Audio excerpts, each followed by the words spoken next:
नहमदुहु व नसल्ली अला रसूलिहिल करीम अम्मा बाद।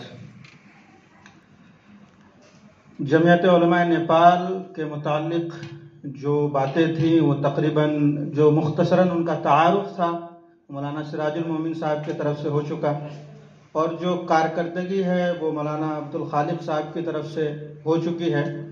लेकिन इसके अंदर ये है कि हम लोगों को मुतहर्रिक होना है, सिर्फ बातों से या यहाँ पर आज हम लोग आए हैं, बैठे हैं एक जगह पर, सब लोग बैठ करके मीटिंग करके फिर चले जाएंगे, फिर अपने अपने कामों में मशगूल हो जाएंगे, उससे मामला हल होने वाला नहीं है।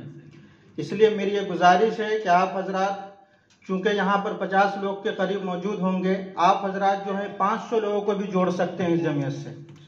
तो इस चीज़ के ऊपर आपको अमल करना है ताकि जमीयत, देखिए जमीयत उलमा नेपाल जो है वो हमारे मुसलमानों की एक नुमाइंदा तंजीम है।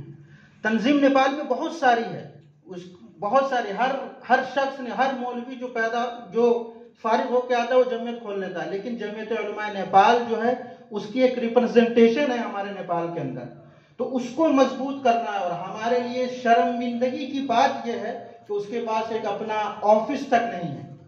इसके लिए हम लोगों को कोशिश करनी है, अनथक कोशिश करनी है। 2 महीने में जैसे भी हो, हजरत मौलाना भी तशरीफ लाने वाले हैं, उनकी बढ़ चढ़ करके मदद करनी है अपनी तरफ से भी, और आपके जो जानने वाले लोग हैं उनकी तरफ से भी, उनसे भी उनका ताउन दिलवाना है, ताकि कम से कम हमारी लाज बची रह जाए, जो हमारी शर्मिंदगी है वो कम से कम दूर हो। बस मैं यही कहना चाहूँगा कि मुतहर्रिक होकर के रहें। अल्लाह पाक हम सबको कहने से ज़्यादा अमल की तौफीक अता फरमाए। वाखिरु दावाना अनिल हम्दुलिल्लाहि रब्बिल आलमीन।